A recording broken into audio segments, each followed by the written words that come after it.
3. Selamat siang semuanya. Perkenalkan kami dari kelompok 10 akan mempresentasikan hasil presentasi kami mengenai metode penelitian profitabilitas investasi. Sebelumnya saya akan memperkenalkan anggota dari kelompok kami. Yang pertama ada Feby Rahayu dengan NIM A1C019078. Yang kedua ada saya sendiri Dewas Adi Supranata dengan NIM A1C020051. Yang ketiga ada Dewa Putu Yogi Dananjaya dengan NIM A1C020057. Dan yang terakhir ada Elsa Aprilianti dengan NIM A1C020065. Kemudian materi pertama akan dibacakan oleh Saudari Elsa.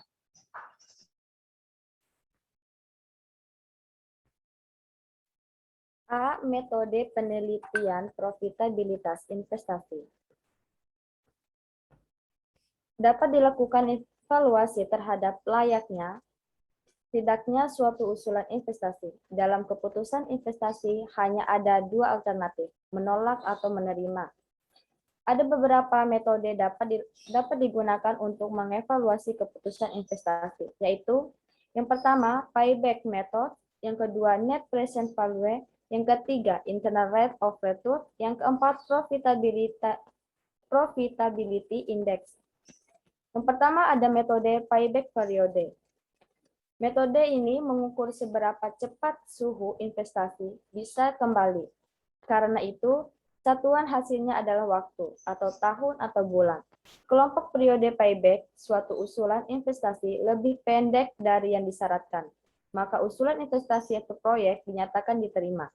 Bila sebaliknya, proyek ditolak, problem utama dalam metode payback adalah sulitnya menentukan periode payback maksimum yang disyaratkan sebagai pembanding. Secara normatif, memang tidak ada pedoman yang bisa dipakai untuk menentukan periode payback maksimum dalam kenyataannya.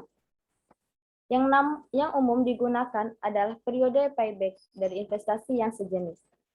Periode payback dapat dihitung dengan menjumlahkan aliran kas tahunan hingga mencapai jumlah sama dengan nilai investasi awal.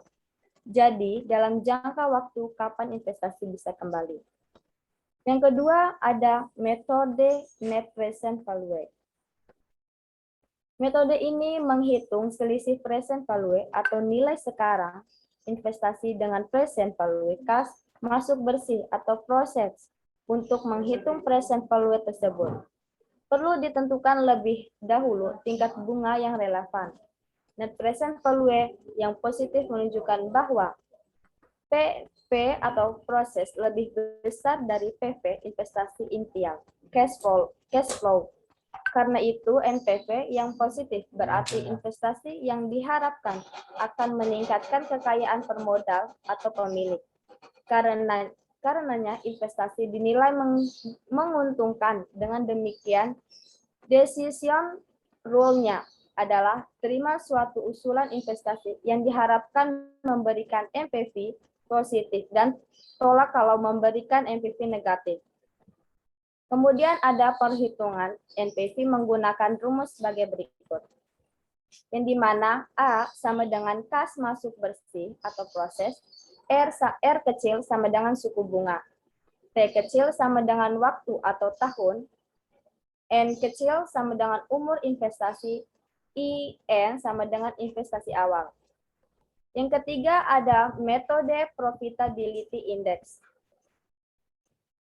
Profitability index merupakan perbandingan antara PV proses dengan PV investasi kriteria yang digunakan terima investasi yang diharapkan memberikan PI lebih besar dari yang ke-1. Yang keempat ada internal rate of return. Internal rate of return menunjukkan tingkat bunga yang menyamankan PV proses NPV investasi decision rule. Metode ini adalah terima investasi yang diharapkan memberikan internal rate of return, tingkat bunga yang dipandang layak. Adapun rumusnya yaitu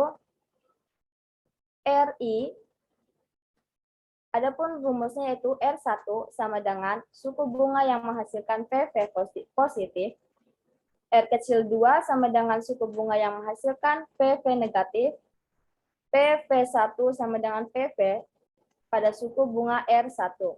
PV2 sama dengan PV pada suku bunga R2. NPV1 sama dengan net present value pada bunga R1.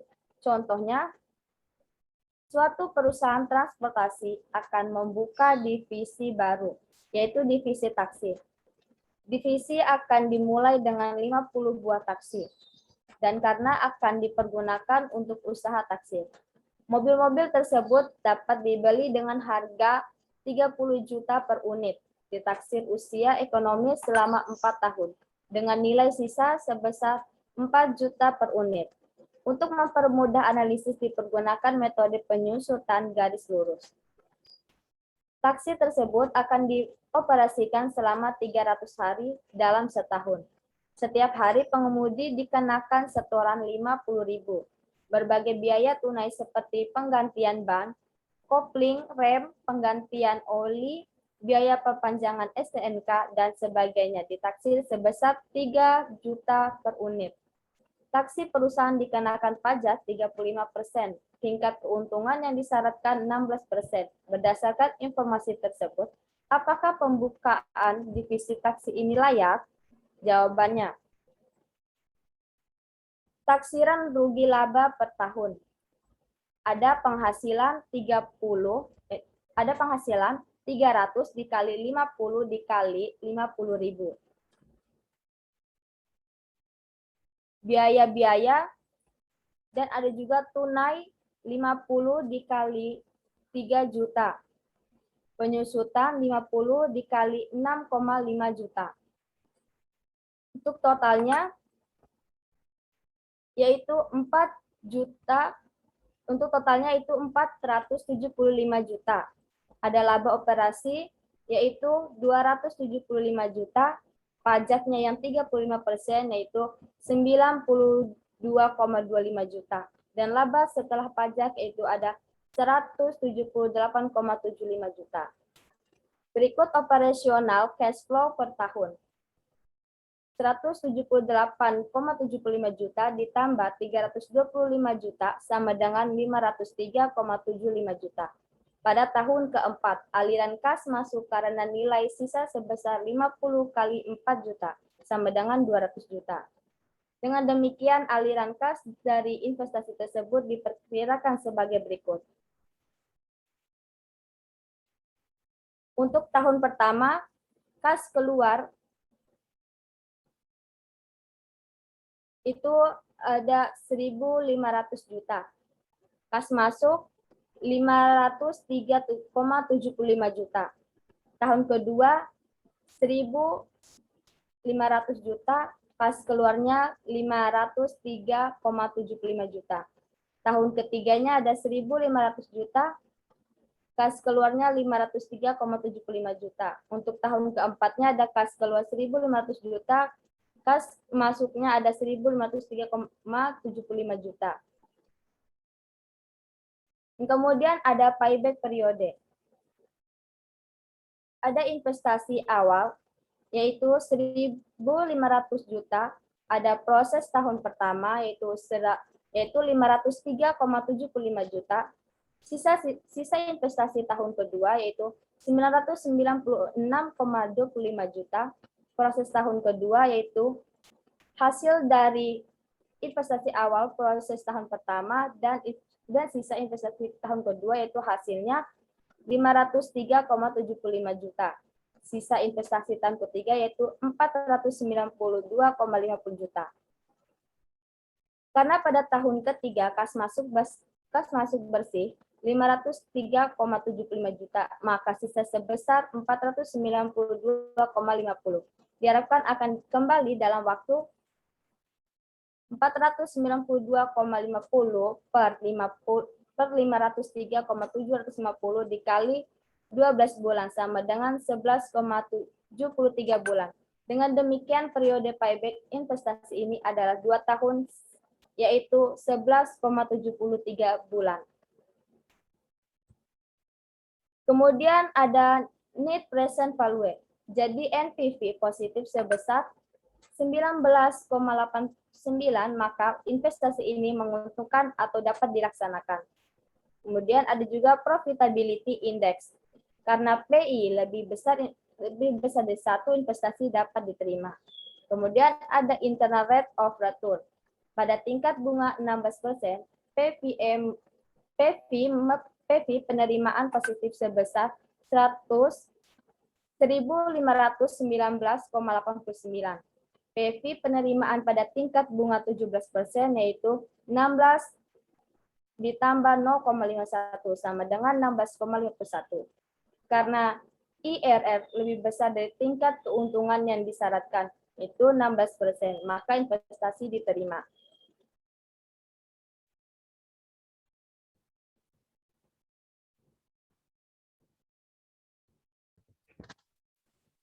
Perbandingan metode-metode penilaian probabilitas investasi. Keputusan investasi menyangkut penilaian atas suatu usulan investasi atau pemilihan satu atau beberapa dari alternatif usulan yang tersedia. Beberapa metode penilaian investasi telah diuraikan sebelumnya, yaitu metode payback, net present value, profitabilitas index, dan internal rate of return. Dari metode-metode tersebut, metode payback memiliki kelemahan, yaitu diabaikannya nilai waktu uang, sebagaimana diketahui bahwa investasi merupakan pengeluaran saat ini dengan pengembalian dalam jangka waktu panjang, sehingga nilai waktu uang menjadi sangat penting dalam penilaiannya. Kelemahan lainnya adalah diabaikannya aliran kas bersih. Setelah periode payback, di samping itu tidak ada dasar konsepsi untuk menentukan payback maksimum yang diperkenankan sebagai pembanding untuk memutuskan apakah suatu usulan diterima atau ditolak. Perbandingan NPV dengan PI. Bila menilai suatu usulan investasi menggunakan metode NPV dan PI, hasilnya akan selalu konsisten. Artinya, kalau NPV menyimpulkan suatu usulan investasi diterima, maka PI juga menyimpulkan diterima. Demikian sebaliknya. Hal ini nampak jelas dengan mengamati mekanisme kedua metode tersebut. Kalau PV, penerimaan kas bersih di masa datang lebih besar dari PV investasi, maka NPV positif berarti investasi diterima. Dengan demikian berarti perbandingan PV dengan PV investasi akan lebih besar dari suatu. PI lebih besar dari suatu berarti investasi diterima. Jadi bila nilai suatu usulan NPV dan PI memberikan keputusan yang sama. Tetapi bila dihadapkan pada pemilihan salah satu atau beberapa usulan investasi dari berbagai alternatif, hasilnya bisa tidak konsisten. Hal ini dapat dibuktikan dari contoh berikut ini. Misalkan ada dua usulan, yaitu proyek A dan proyek B dengan karakteristik sebagai berikut. Usulan A, usulan B. Nilai investasi A 800 juta, nilai investasi B 300 juta. PIA 1,08, PIB 1,15.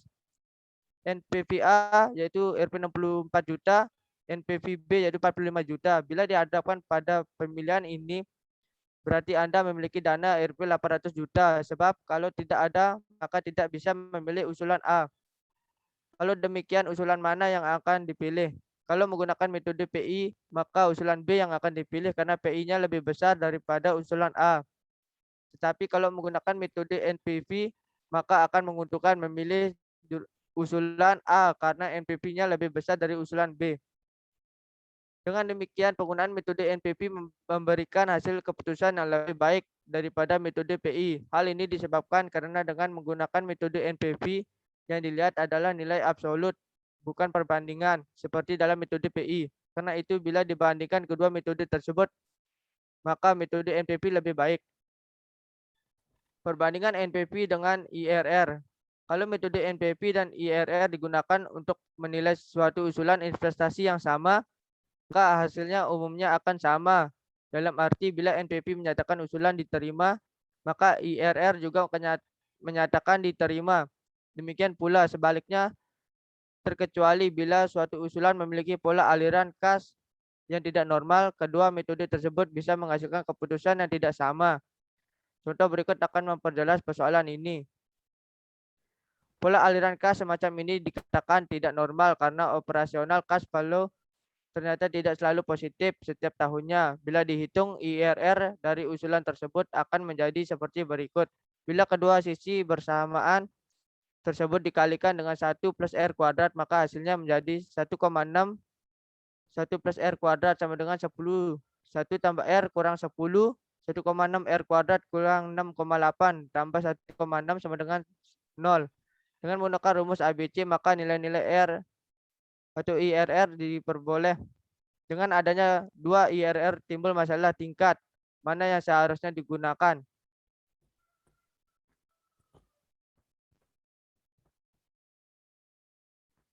Untuk mengatasi persoalan ini, maka dipergunakan analisis inkremental selisih, yaitu dengan menghitung IRR dari selisih aliran kas kedua usulan tersebut. Aliran kas bersih atau jutaan rupiah.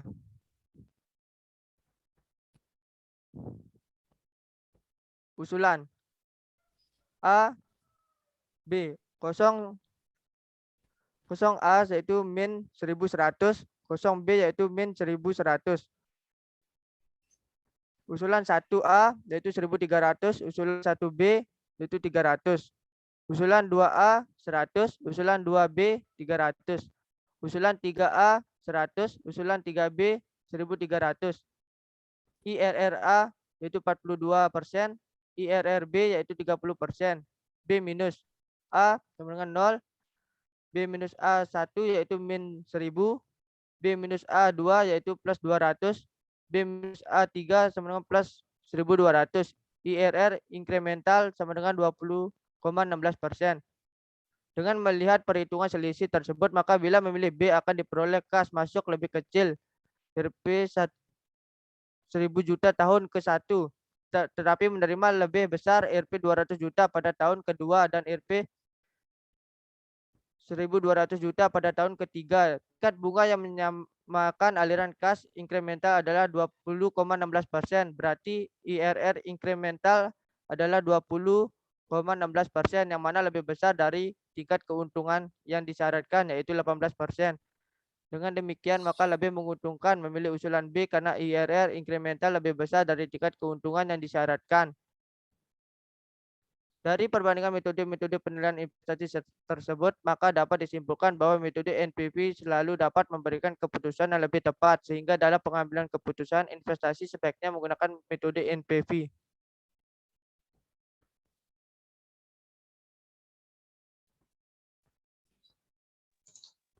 Kemudian ada ilustrasinya terjadinya perhitungan ganda.